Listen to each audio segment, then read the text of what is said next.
सौनक आदि ऋषि भगवान सूत जी को प्रणाम करके कहते हैं, प्रभु आपने कई बार कहा है, कई बार हमने भी सुना है कि देवता अमृत पी के अमर हो जाते हैं। क्या होते हैं? अमर हो जाते हैं। देवता अमृत पी के अमर हो जाते हैं, लेकिन मुक्त नहीं होते हैं, अमर ही होते हैं। आप ये बात का फर्क समझ लो। देवता जो अमृत पीते हैं सदा के लिए अमर हुए रहते हैं। क्या होते हैं? अमर हो जाते हैं। अमर होना अलग है और मुक्त होना अलग है। मोक्ष अलग जगह है न स्वर्ग अलग जगह है।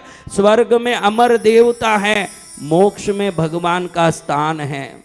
आप ये समझ रहे हो? तो सभी ऋषि कहते हैं, प्रभु आप बताओ कि अमर होने वाले देवता भी जिससे तरसते हैं वो मोक्ष की मुक्ति, वो मुक्ति तो अमर होने वाले अमृत पीने से तो नहीं मिलेगा। अमृत पीने से तो अमर होंगे, उससे ज्यादा तो कुछ नहीं। तो मुक्ति कैसे मिलती है प्रभु? तो भगवान सूत जी कहते हैं कि मेरे प्रिय ऋषि मुनियों, आपने बहुत सुंदर सवाल किया। हम इस संसार में जितने भी पुण्य कर्म करते हैं, शुभ कर्म करते हैं, उससे देव बनते हैं और देव बन के देवलोक में सुख भोगते हैं। लेकिन समय पाके ये देव गति समाप्त होती है तो वापस नरक में, मनुष्य गति में, तिर्यंच पशु गति में कहीं न कहीं भटकना पड़ता है। मुक्ति को अमृत से कोई संबंध नहीं है। किसको? मुक्ति को अमृत पी के अमर भी हो जाओगे तो भी मुक्ति से उसका कोई संबंध नहीं है।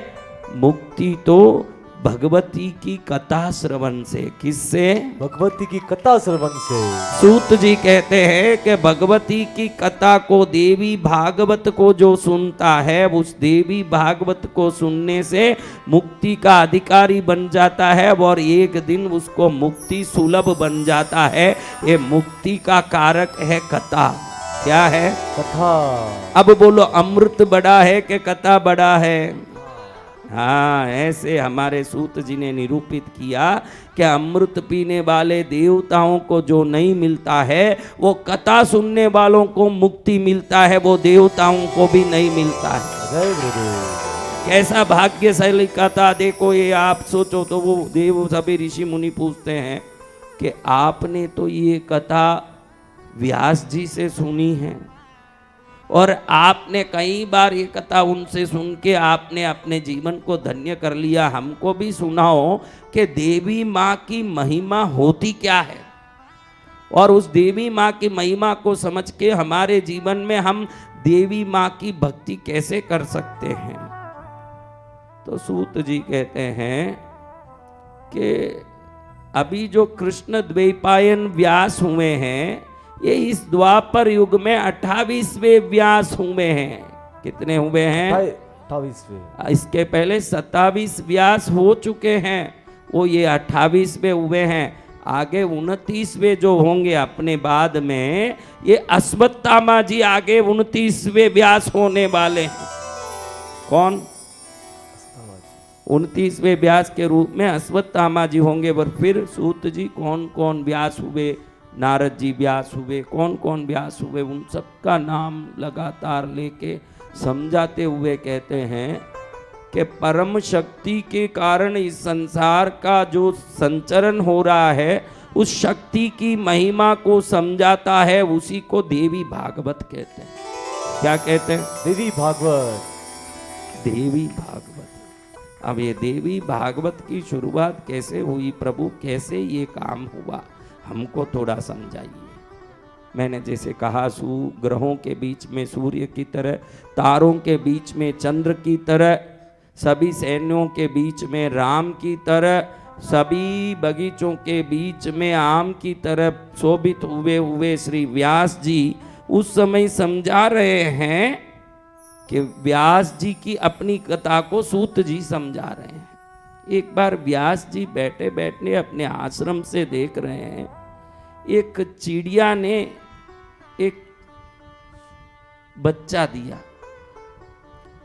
चिड़िया और उसका पति दोनों मिलके इस बच्चे को बहुत प्यार कर रहे हैं। सुबह दोनों उड़ के जाते हैं, सूर्योदय होते ही कहीं कहीं से दाना चुग के लाते हैं फिर ये छोटे बच्चे के मुंह में अपने चोंच से उस दाने को अंदर डालते हैं। व्यास जी ने देखा कि वाह रे, इनमें भी इतना प्रेम, इतना अपनापन।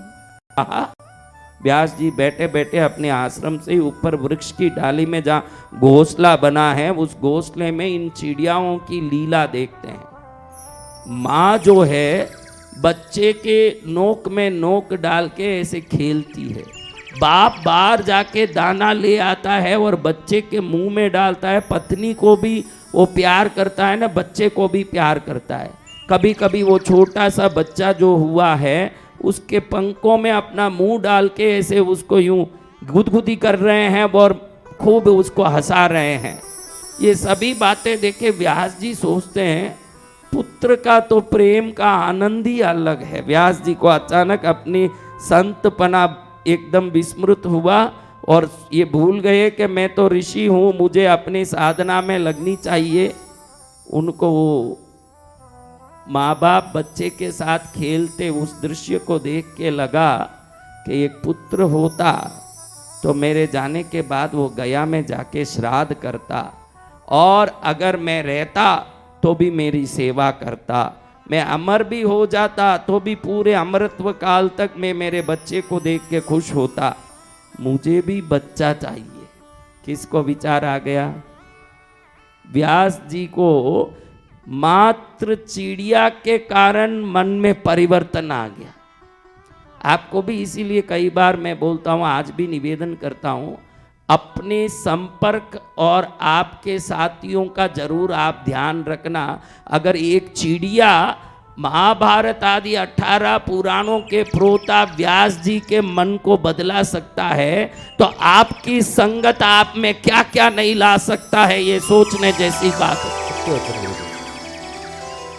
संगत कर अच्छे लोगों की, संगत कर अच्छे लोगों की, दवा मिल जाएगी सब रोगों की, दवा मिल जाएगी सब रोगों की।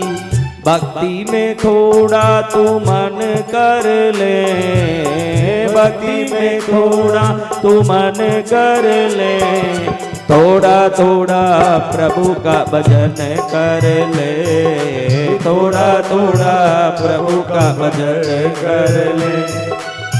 मुक्ति का कोई जतन कर ले, मुक्ति का कोई जतन कर ले, थोड़ा थोड़ा प्रभु का भजन कर ले, थोड़ा थोड़ा प्रभु का भजन कर